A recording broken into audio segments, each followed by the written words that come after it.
चंदेरी रात के घने जंगलों की वो अंधेरी रात थी।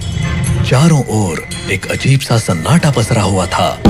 अचानक चारों ओर से सियार, भेड़िया, लोमड़ी और कुत्तों के रोने की भयानक आवाज आने लगी और तभी बदहवास दौड़ता शास्त्री आया, जिसने मजबूती से पकड़े कुछ अपनी छाती से लगा रखा था।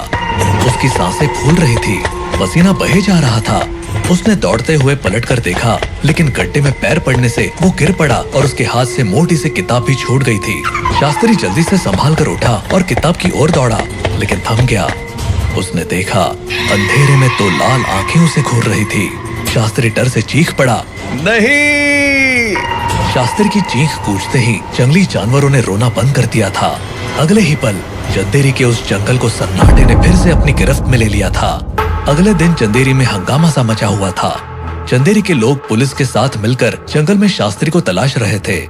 जंगल में एक लंबी तलाश के बाद शास्त्री का शरीर उन्हें मिला, जिस पर पंजों के निशान थे। ये देख एक आदमी बोला, लगता है जंगली जानवर ने शास्त्री पर हमला किया था। अगर जंगली जानवर का हमला था तो वो शास्त्री को खा क्यों नहीं गया? और जंगल के इस हिस्से में शास्त्री क्या करने आया था रात में, वो भी अकेले? इंस्पेक्टर की बात सुनकर सभी हैरान रह गए। इंस्पेक्टर ने आगे कहा, आसपास जंगली जानवर के निशान भी नहीं है, मतलब मामला कुछ ज्यादा पेचीदा है। तभी हवालदार चीख उठा, सर, शास्त्री अभी जिंदा है। तुरंत शास्त्री को उठाकर चंदेरी के अस्पताल ले जाया गया। डॉक्टर्स ने दिन रात शास्त्री पर मेहनत की। तभी 2 दिन बाद शास्त्री को होश आया और वो पागलों की तरह चीखने लगा, अनर्थ, घोर अनर्थ! चंदेरी के बुरे दिन फिर से आने वाले हैं। सब बर्बाद हो जाएगा। वो आने वाली है। वो कौन वो आने वाली है? शास्त्री की चीख पुकार सुनकर आए एक आदमी ने पूछा, तो कांपते हुए शास्त्री ने जवाब दिया, स्त्री फिर से आने वाली है। स्त्री का नाम सुनते ही सभी के चेहरे का रंग उड़ गया और डर से कांप उठे। तब डॉक्टर ने घबराते हुए बोला, स्त्री तो हमेशा के लिए चंदेरी से जा चुकी है ना शास्त्री, फिर वो दोबारा कैसे आ सकती है? तुमने ही तो चंदेरी पुराण में से बताया था हमेशा के लिए स्त्री से छुटकारा पाने का रास्ता। वही चंदेरी पुराण तो मुझसे छीन कर वो ले गया। उसमें दोबारा स्त्री को बुलाने का रहस्य भी लिखा था। ये सुनते ही वहाँ खड़े लोग डर से कांप उठे थे। शास्त्री ने अपने माथे से पसीना पोंछते हुए कहा, अगले सप्ताह शनि अमावस्या है। उसी दिन स्त्री को दोबारा बुलाया जा सकता है। इसलिए शनि अमावस्या से पहले चंदेरी पुराण को तलाशो, नहीं तो चंदेरी की गलियों में फिर से मौत बनकर स्त्री घूमेगी। शास्त्री की इस चेतावनी से पूरा चंदेरी कांप उठा। चंदेरी का बच्चा बच्चा चंदेरी पुराण को तलाशने लगा था। जैसे जैसे शनि अमावस्या नजदीक आती गई और चंदेरी पुराण लापता रहा, चंदेरी के लोग स्त्री लौटने की कल्पना से कांपने लगे थे। सभी ने दोबारा अपने घरों की दीवार पर लिखना शुरू कर दिया था, ओ स्त्री कल आना। चंदेरी के मर्दों ने दिन ढलने के बाद घरों से निकलना बंद कर दिया था। शनि अमावस्या की रात एक अजीब सा सन्नाटा चंदेरी में छाया था। दूर तलक सड़क पर आवारा कुत्ता तक नजर नहीं आ रहा था। लेकिन चंदेरी के जंगल में बेखौफ सोनू और मोनू चले जा रहे थे। मोनू ने हाथ में लालटेन थाम रखी थी और सोनू ने एक झोला लटका रखा था और हाथ में चंदेरी पुराण पकड़ रखी थी। सोनू, तू अभी भी सोच ले, कहीं ऐसा ना हो कि स्त्री को बुलाकर हम दोनों फंस जाए, क्योंकि हम दोनों लड़के हैं और लड़कों का ही तो शिकार करती है स्त्री। स्त्री हमारा शिकार नहीं करेगी, बल्कि हमारे इशारे पर नाचेगी। मोनू, चंदेरी पुराण में साफ लिखा है, शनि अमावस्या को स्त्री को अभिमंत्रित करके बुलाने पर स्त्री बुलाने वाले की गुलाम हो जाती है। इसीलिए तो लाल आंखों वाला शैतान का भैंस धरकर चंदेरी पुराण को छीना था शास्त्री से, पर तेरी बेवकूफी की वजह से शास्त्री जिंदा बच गया। कोई नहीं, स्त्री 2 का पहला शिकार हम शास्त्री को बना देंगे। दोनों हंसने लगे। जंगल में घने पीपल के पेड़ के नीचे दोनों रुके। मोनू, इस पीपल के पेड़ के नीचे हमें स्त्री को बुलाना है। दोनों ने अपना सामान वहाँ रखा। सोनू ने मोनू को चंदेरी पुराण देते हुए कहा, मैं स्त्री की गुड़िया हाथ में थामता हूँ, तू चंदेरी पुराण में स्त्री को वापस बुलाने वाला पाठ बुदबुदा।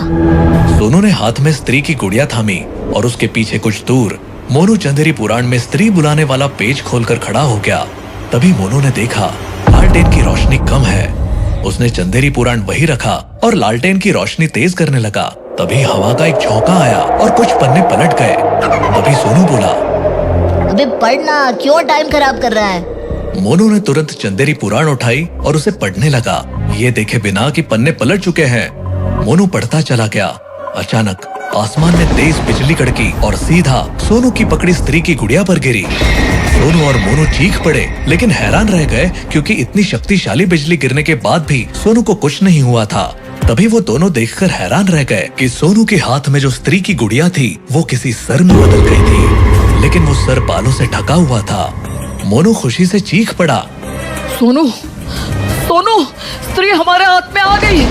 लेकिन उस समय जब बिजली कड़क रही थी तब शास्त्री अपने घर एम्बुलेंस से उतर रहा था, जो अस्पताल से डिस्चार्ज होकर लौटा था। वो आसमान में कड़कती बिजली को देखकर कांप उठा था। ये बेमौसम की बिजली नहीं, कयामत की बिजली है। अब चंदेरी को कोई नहीं बचा पाएगा। उधर सोनू और मोनू हैरानी से हाथ में आए उस सर को देख रहे थे। सोनू, चेहरा तो स्त्री का था, सुना है बहुत खूबसूरत था। हाँ यार, अब तो कंट्रोल नहीं हो रहा। कहते हुए सोनू ने उस सर पर से बाल हटाए तो वो चीख पड़ा। बालों के नीचे से निकला चेहरा एक भयानक मर्द का था। अचानक उस चेहरे ने आंखें खोली। वो आंखें खौलते हुए खून की तरह लाल और भयानक थी। अचानक वो चेहरा भयानक हंसी हंसने लगा। ये देख सोनू ने घबराकर उस चेहरे को फेंक दिया, लेकिन वो चेहरा गिरा नहीं बल्कि हवा में खड़ा होकर कहकहे लगाने लगा। ये देख सोनू मोनू चीखते हुए भागने लगे। अचानक गोली की रफ्तार से वो चेहरा सोनू पर उछला और एक झटके में सोनू की गर्दन को अपने मुंह में दबाकर खा गया।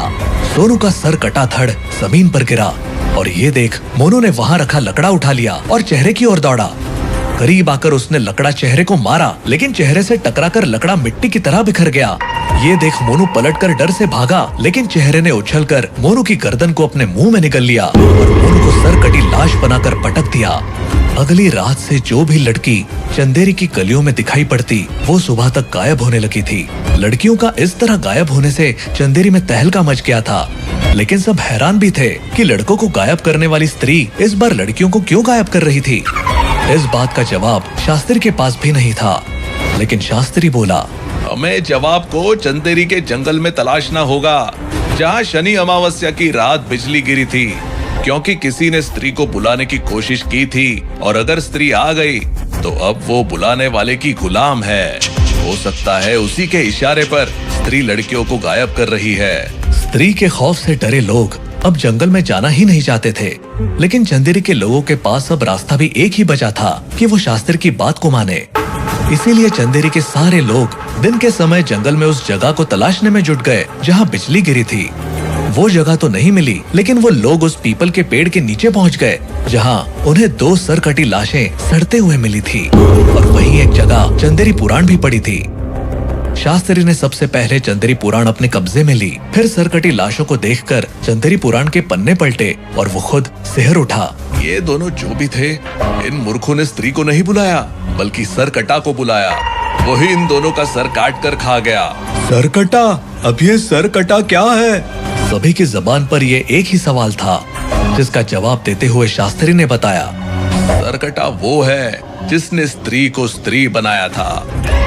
सन 1000 के करीब सरकटा चंदेरी के जंगल का एक लुटेरा था, लेकिन वो चंदेरी का राजा बनना चाहता था।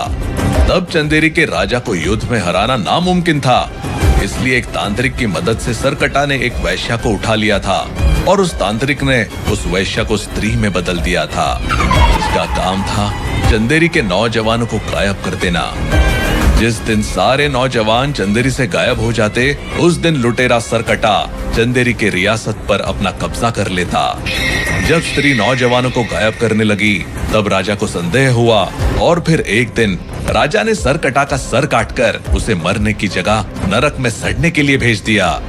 लेकिन स्त्री हाथ में नहीं आई। तब उसका तोड़ निकाला गया और दीवारों पर लिखना शुरू कर दिया, ओ स्त्री कल आना। मगर उन दोनों मूर्खों ने सरकटा को नरक से निकाल लिया और अब वो कहर बरसा रहा है। सरकटा को खत्म करने के लिए हमें स्त्री को बुलाना होगा। स्त्री अपना बदला लेने के लिए सरकटा को खत्म कर सकती है, तब उसे भी मुक्ति मिल जाएगी। चंदेरी के लोगों के पास दूसरा चारा नहीं था। उन्होंने चंदेरी पुराण से स्त्री को बुलाने का नया रास्ता तलाशा और स्त्री को बुलाया। फिर से बिजली कड़की और चंदेरी के चौराहे पर गिरी औरत स्त्री में बदल गई। चंदेरी के सारे लोग अपने घरों में छिपे थे। अब चंदेरी के सुनसान सड़कों पर सिर्फ 2 लोग थे। एक सर कटा और दूसरी स्त्री, और इन दोनों को एक दूसरे की तलाश थी। चंदेरी के चौराहे पर दोनों एक दूसरे से टकराए और सरकटा गुस्से से चीख पड़ा। मेरी गद्दार गुलाम, मैं जानता हूँ तूने चंदेरी के राजा को मदद की थी मुझे नरक पहुँचाने में, इसीलिए उसने तुझे छोड़ दिया था, पर अब मैं तुझे नहीं छोड़ूंगा। ये कहकर सरकटा स्त्री की ओर उछला और स्त्री की गर्दन को खाने के लिए अपना मुंह खोला, लेकिन स्त्री भी तैयार थी। उसने धरती से उस बिजली को निकाला जिसके रास्ते वो वापस लौटी थी, और उस बिजली को सरकटा के माथे के बीच उतार दिया। सरकटा चीख पड़ा। बिजली आग बनकर उसके सर को जलाने लगी थी, लेकिन उसने मुंह बंद नहीं किया और चलते हुए स्त्री का सर गर्दन सहित निकल गया। स्त्री चीखते हुए उसके मुंह में समा गई और आग ने सरकटा के सर को जलाकर राख कर दिया। अब चंदेरी के लोग खुश थे। एक तीर से दो निशाने लगे थे।